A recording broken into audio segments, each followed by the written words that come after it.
ever encountered someone whose actions seem to thrive on chaos, manipulation, and destruction? Someone who sows seeds of division and leaves a trail of brokenness wherever they go. Let me tell you, this isn't just a personality type or a difficult person. This could be the manifestation of something much darker and more sinister, the spirit of Jezebel. The spirit of Jezebel is not just a relic of biblical history. It's an active, destructive force that seeks to infiltrate our lives, families, and even churches today. Its goal is simple yet devastating: to pull us away from the presence of God, to steal our peace, and to destroy the work He has started in us. This spirit doesn't just oppose righteousness, it targets it with precision, luring believers into spiritual compromise and away from their divine purpose. My friend, this is not something to take lightly. We cannot afford to tolerate the spirit of Jezebel. We must stand firm, rooted in God's truth, and resist its influence with all our might. Jesus Himself warned us about the dangers of allowing such spirits to take root in our lives. Tolerating Jezebel is not only dangerous, it's destructive. And I want you to know this. God has called us to a life of victory, not bondage. We are more than conquerors, but we must be vigilant in guarding our hearts and minds against the enemy's schemes. Why does this matter so much? Because our walk with God is too precious, our purpose in Him too vital, to allow anything or anyone to derail us. Understanding the spirit of Jezebel isn't just about identifying a problem. It's about preparing ourselves spiritually to fight the good fight of faith. It's about reclaiming the territory the enemy has tried to steal and standing firm in the freedom that Christ has won for us. So today I invite you to journey with me into a deeper understanding of this spirit, not to fear it, but to expose it for what it is. Let us equip ourselves with wisdom and courage, for as the Bible says, "Greater is He that is in us than he that is in the world." 1 John 4 verse 4. Together we will uncover the truth, find encouragement in God's Word, and learn how to protect ourselves and others from this powerful but defeated spirit. Before we dive deeper, I invite you to subscribe to this channel, C.S. Lewis Sermons, if you haven't already. Let us start by looking at the origins of Jezebel herself. Understanding her story will shine a light on the spirit operating through her and how we can guard against its influence. To truly grasp the gravity of the spirit of Jezebel and its destructive power, we must first understand the woman behind the name. Jezebel's story begins in 1 Kings 16 verse 29 to 33, where we are introduced to her as the wife of King Ahab, the ruler of Israel. Ahab's reign is marked by evil, and much of it is fueled by Jezebel's influence. The Bible describes Ahab as someone who did more to provoke the Lord than all the kings before him, and Jezebel was a key player in this rebellion against God. Jezebel was no ordinary queen. She was the daughter of Ethbaal, the king of the Sidonians, and a devout worshipper of Baal, the Canaanite god of rain and fertility. When she married Ahab, she didn't simply bring her idolatrous practices into Israel, she institutionalized them. 1 Kings 16 verse 31 to 33 reveals how Ahab, under her influence, erected an altar for Baal and built a temple for him in Samaria. Jezebel wasn't content with idolatry being a private matter. She aggressively promoted it, turning the hearts of Israel away from the one true God. But her wickedness didn't stop there. 1 Kings 18 verse 4 paints a chilling picture of her determination to eradicate God's prophets. She led a violent persecution, massacring the prophets of the Lord in an attempt to silence his voice in Israel. Imagine the courage it took for Obadiah, a servant of Ahab, to hide 100 prophets in caves and sustain them with bread and water. Jezebel's actions were not merely acts of cruelty. They were part of a larger spiritual rebellion, an attempt to stamp out God's presence and work among his people. After Elijah's dramatic victory on Mount Carmel, where God demonstrated his power by sending fire from heaven to consume Elijah's sacrifice, Jezebel's response was not repentance, but revenge. 1 Kings 19 verse 1-2 recounts how she sent a message to Elijah, swearing to kill him within 24 hours. Her fury wasn't just against Elijah as a person, it was against the God he served. Jezebel's relentless pursuit of Elijah reveals the nature of the spirit working through her, a spirit bent on opposing God's work, intimidating his servants and destroying their faith. So what does this mean for us today? Jezebel may have lived thousands of years ago, but the spirit that operated through her is very much alive and active. It's a spirit of idolatry, manipulation, and rebellion, a force that seeks to infiltrate our lives, our families, and even our churches. It thrives on control and deception, leading people away from God's truth and into spiritual darkness. Think about it. Have you ever felt the weight of manipulation, or seen someone use their influence to lead others astray? Have you ever witnessed division within a church or family, tearing apart relationships and undermining God's work? This is the spirit of Jezebel in action, and we must not tolerate it. Here's the good news. We serve a God who is infinitely greater than any force of darkness. Just as he empowered Elijah to stand against Jezebel, he will equip us to resist this spirit. But we must be vigilant. We must guard our hearts and minds with the truth of God's word. As we reflect on Jezebel's story, let's ask ourselves, are there areas in our lives where we've allowed compromise? Have we tolerated influences that pull us away from God? If so, it's time to take a stand. Remember, the weapons of our warfare are not carnal, but mighty in God for pulling down strongholds. 2 Corinthians 10 verse 4. This battle is real, but victory is ours through Christ. Let us remain steadfast, committed to righteousness, and unshaken in our faith. Together we will confront and overcome the spirit of Jezebel, walking boldly in the freedom and power God has given us. As we transition from the life of Jezebel into the spirit that bears her name, we must understand that the spirit of Jezebel is more than just an ancient historical reference. It is a destructive and seductive influence designed to lead people away from God, disrupt his work, and destroy faith. This spirit is cunning, subtle, and persistent, weaving itself into the very fabric of our lives if we allow it. At its core, the spirit of Jezebel has three primary objectives: to destroy faith, tempt believers into sin, and disrupt God's work. It operates with an agenda to derail Christians from their calling and separate them from their relationship with the Lord. In Revelation 2, verse 20-21, Jesus rebukes the church in Thyatira for tolerating a woman who called herself a prophetess, but was leading his servants into sexual immorality and idolatry. This passage is a stark warning for us today.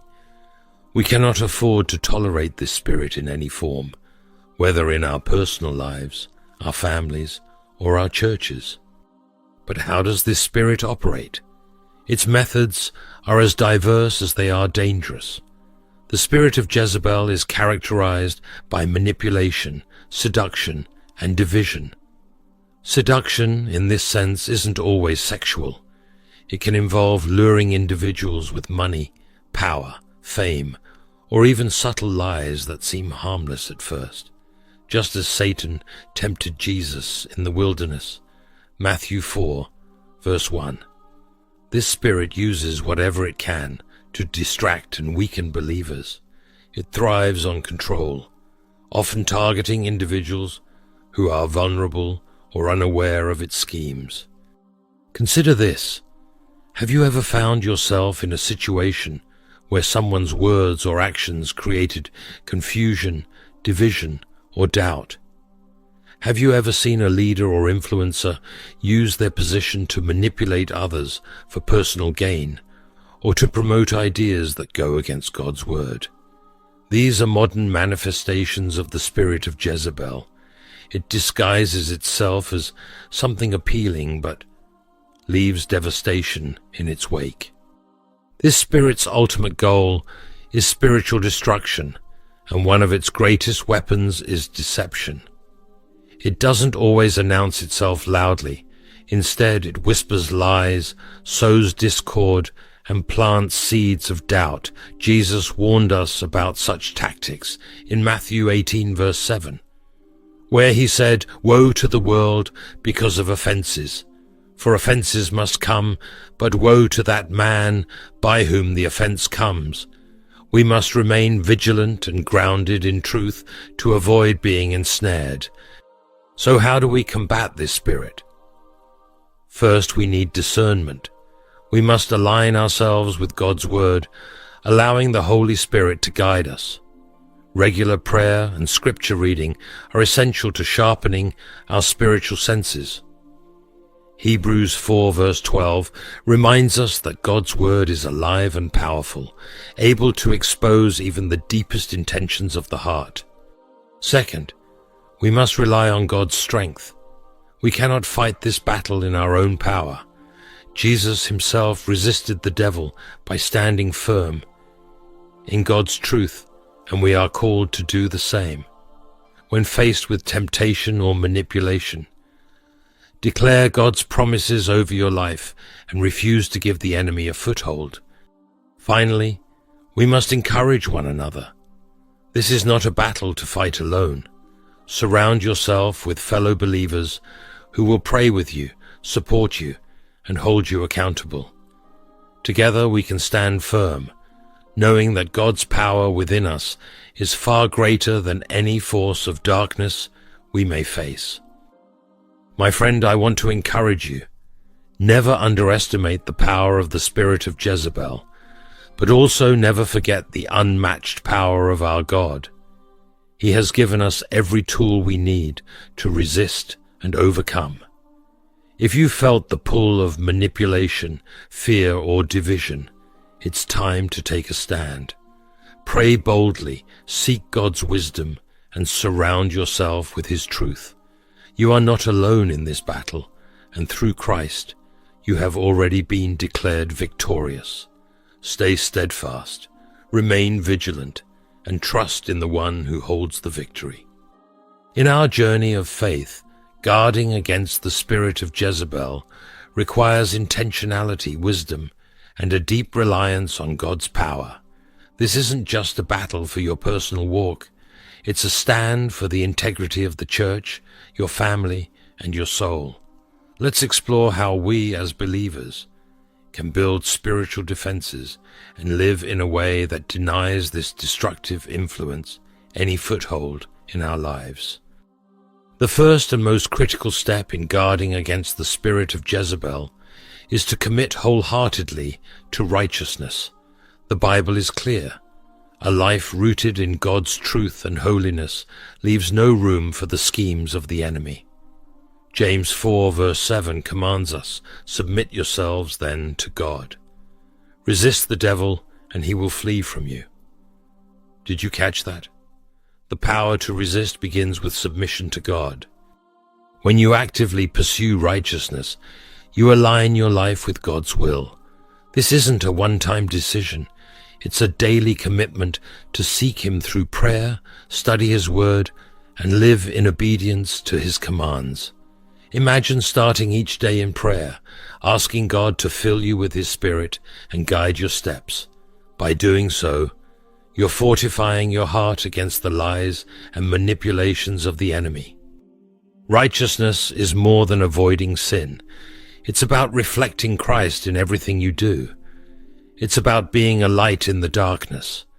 The spirit of Jezebel thrives in environments of compromise, but a Christ-centered life creates a shield that this spirit cannot penetrate. Think of it this way. When your heart is so full of God's love and truth, there's no room for anything else to take root. Ask yourself, am I fully submitting to God? Are there areas in my life where I've allowed compromise? If the answer is yes, it's not too late to make a change. God's grace is abundant, and He's ready to strengthen you as you choose to walk in His righteousness. Remember, every act of obedience is a step closer to victory over the enemy. Next, we must understand the power of influence. Whether we realize it or not, our actions, words, and choices impact those around us. As Christians, we are called to lead others toward righteousness and not allow ungodly influences to sway us. The spirit of Jezebel often works through individuals who misuse their influence for personal gain, manipulation, or destruction. In 2 Corinthians 6 verse 17, Paul instructs, "Come out from among them and be separate, says the Lord. Do not touch what is unclean, and I will receive you." This verse serves as both a warning and an encouragement. If we allow people with Jezebel-like tendencies to shape our thoughts or decisions, we open the door for spiritual harm. Take a moment to reflect. Who has the greatest influence over your life? Are these individuals helping you to draw closer to God, or are they subtly pulling you away? This isn't always easy to discern, but through prayer and the guidance of the Holy Spirit, you can identify and address unhealthy influences. On the flip side, consider your own influence. Are your words and actions pointing others to Christ, or are they creating confusion or division? Remember, as ambassadors of Christ, we have the responsibility to be examples of His love, truth, and grace.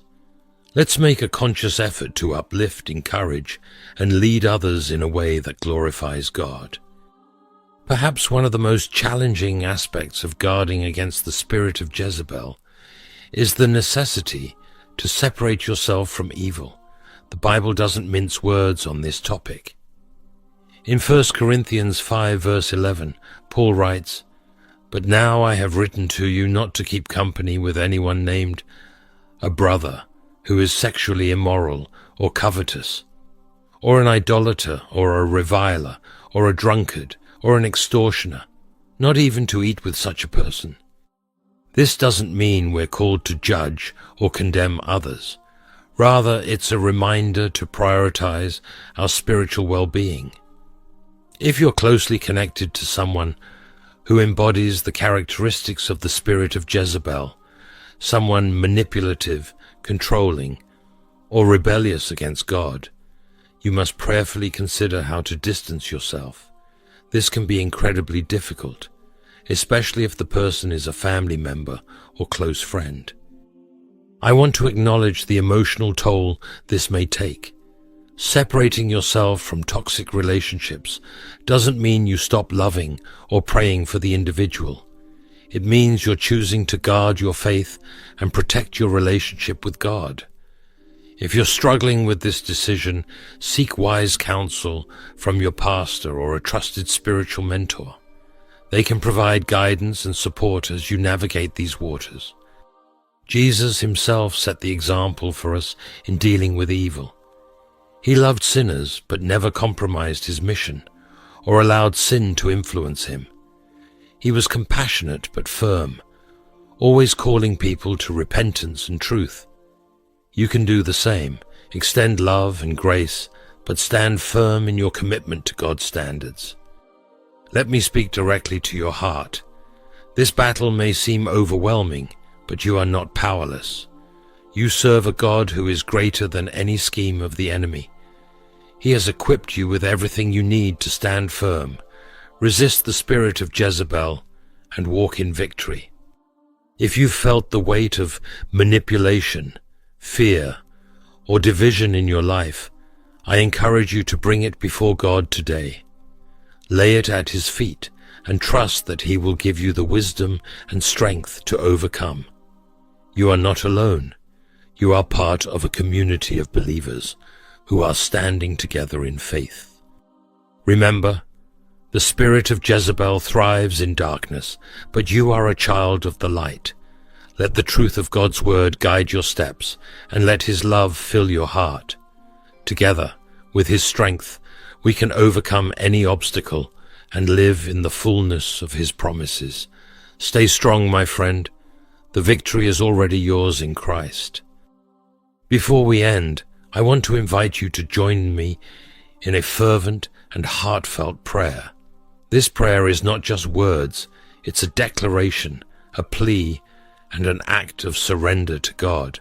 Together, let's seek His protection, wisdom, and power to stand firm against the spirit of Jezebel and all its destructive works. Let's bow our heads and open our hearts to Him now. Heavenly Father, we come before you with humble hearts, acknowledging your sovereignty and power over all things. You are the Creator of the universe, the King of kings, and the Lord of lords. There is none like you, Lord, holy, righteous, and worthy of all praise. We stand in awe of your greatness and in gratitude for your unending mercy and grace. Today, Father, we lift our voices to you in unity, asking for your divine protection and guidance. We know there are forces at work in this world that seek to divide, deceive, and destroy, but we also know that you are greater. You are our stronghold, our refuge, and our shield. Lord, we ask that you expose every scheme of the enemy and give us the discernment to recognize the spirit of Jezebel in all its forms. We surrender our hearts to you, Father, and we ask that you purify us. If there is any pride, fear, or compromise within us, reveal it and remove it. Strengthen us, Lord, to walk in righteousness, to resist temptation, and to be bold in standing for your truth. Let our lives be a reflection of your light, pushing back the darkness wherever we go. Father, we pray for wisdom and clarity in our relationships and in the influences we allow into our lives. Help us to be mindful of the people and messages we surround ourselves with. Give us the courage to distance ourselves from anything or anyone that pulls us away from you. Even when it's difficult, Lord, help us to trust you with the outcome, knowing that obedience to you always brings freedom and peace. Lord, we also lift up the church, your bride. Protect her from division and compromise. Guard her leaders and members from the influence of this spirit, and raise up men and women of faith who will stand firm on your word. Let your truth reign in every heart, and let your love unite us as one body, working together for your glory. We ask for your strength, Lord, because we know we cannot fight this battle on our own. We need you every moment. Fill us with your Spirit, empower us with your authority, and remind us that the victory is already yours. Help us to walk in confidence, knowing that you are with us and that no weapon formed against us will prosper. Finally, Lord, we pray for those who are bound by deception and manipulation. Break the chains that hold them captive and open their eyes to your truth. Use us, Father, as vessels of your love and grace to bring healing and restoration to those who are hurting. We thank you, Lord, for hearing our prayer. We trust in your faithfulness, and we rest in your promises.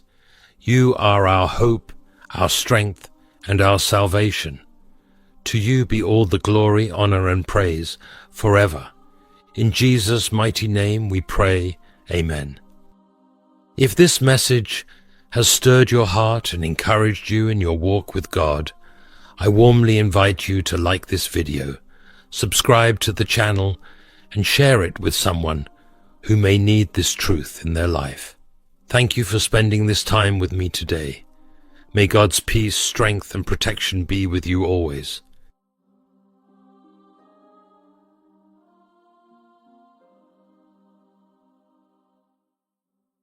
Have you ever felt a divine nudge, only to be consumed by doubt? Have you hesitated, questioning if it was truly the Holy Spirit guiding you? Ignoring His voice could mean missing out on God's plan for your life.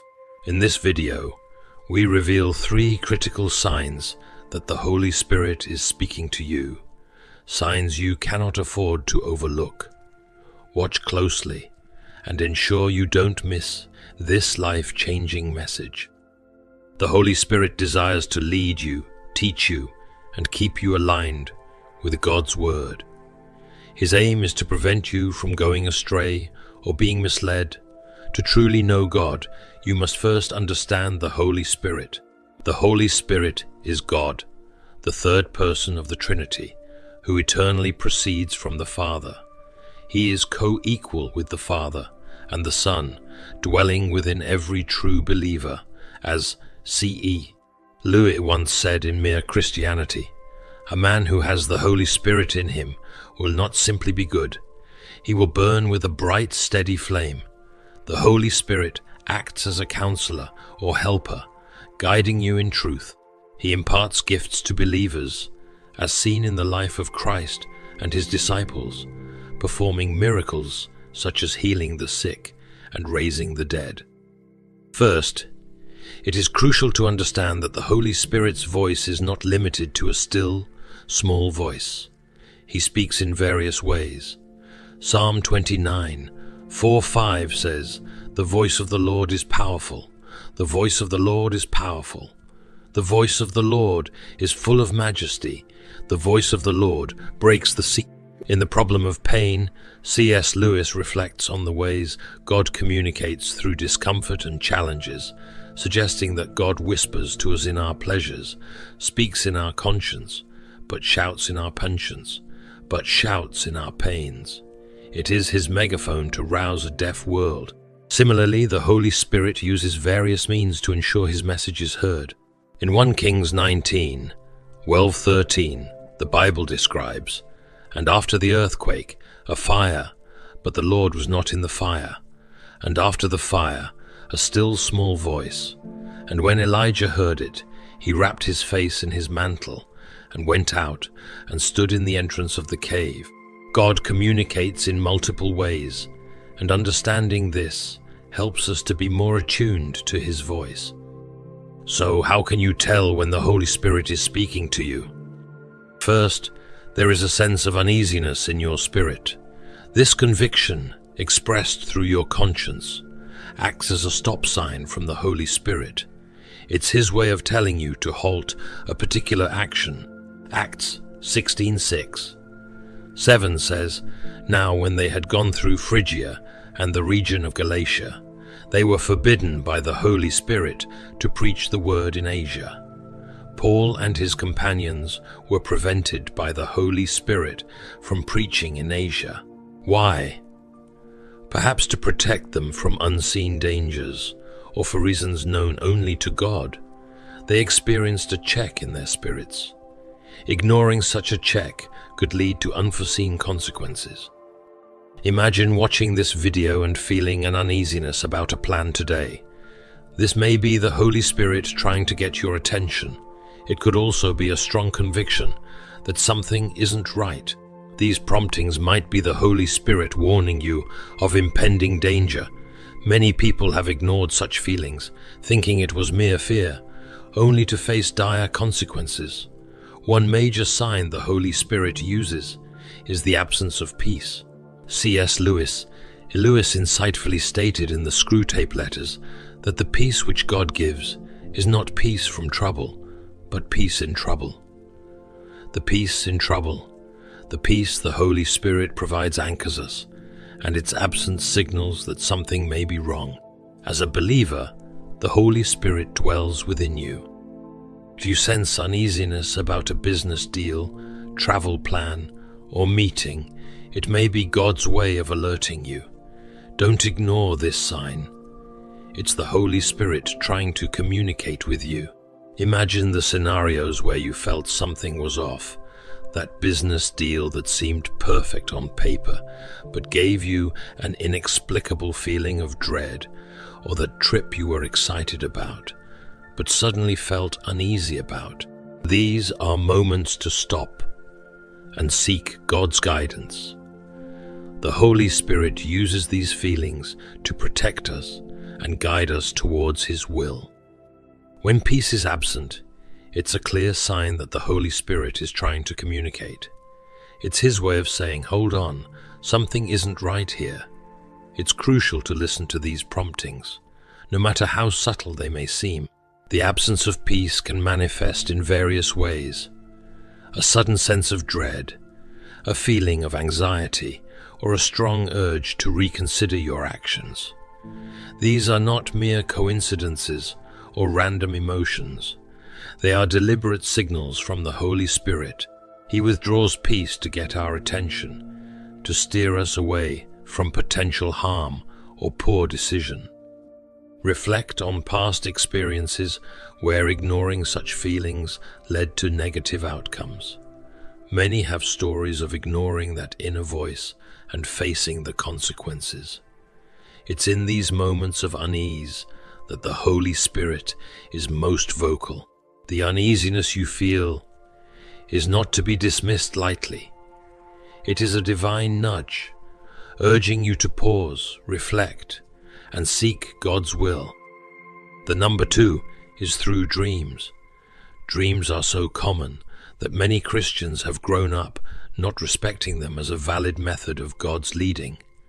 Surprisingly, God teaches us that the coming of the Holy Spirit will inspire new dreams in our lives. In Acts 2:17, the Bible says, "And it shall come to pass in the last days, declares God, I will pour out of my Spirit upon all flesh, and your sons and daughters shall prophesy, and your young men shall see visions, and your old men shall dream dreams." This scripture shows that dreams come from the presence of the Holy Spirit. From today on, do not take dreams lightly. This, however, does not discount the fact that dreams can come from sources besides the Holy Spirit. Some might be due to your emotions or what has happened in the day. Some might even come from the devil himself. Evil forces can even manipulate your dreams, which mustn't be taken lightly. However, know today that many dreams result from the presence of the Holy Spirit. If you look at Jesus' birth and early years, you will discover how dreams played an important role in the lives of Joseph and Mary.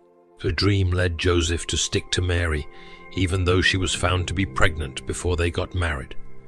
A dream also directed Joseph to flee into Egypt for the safety of baby Jesus. Because Joseph obeyed, Jesus escaped the slaughter of babies ordered by Herod. This means the Holy Spirit can speak to you in a dream. Several men in the scriptures have woken up out of dreams and visions into enviable destinies. An example of such a man was Solomon. Solomon went to bed, and by the advantage of dreams and visions, God came to him and a destiny-altering transaction happened. Do you know that the revelation about the captivity of the nation of Israel, alongside their exodus, came to Abraham when he fell asleep? Dearly beloved, dreams and visions could be a prophetic tool for the Holy Spirit to manifest Himself in your life. If you miss out on it, you will miss out on it. You will miss out a lot in destiny. The last sign is the repetitive word from God. God is not limited when it comes to finding ways to communicate His ideas to you. He always devises a means to send His message. Could distractions also be hindering you from hearing God speak? Distraction is a major weapon the devil uses to keep you from paying attention to what God is saying. He uses activities to occupy your day, leaving no time for you to pause to hear God. He also uses distracting thoughts to keep your mind busy. Even when you're in church, you're busy thinking about what you'll do after you leave church, mentally planning your week, and so on. This makes you unable to hear what God is saying, and it's a huge sign that you aren't listening.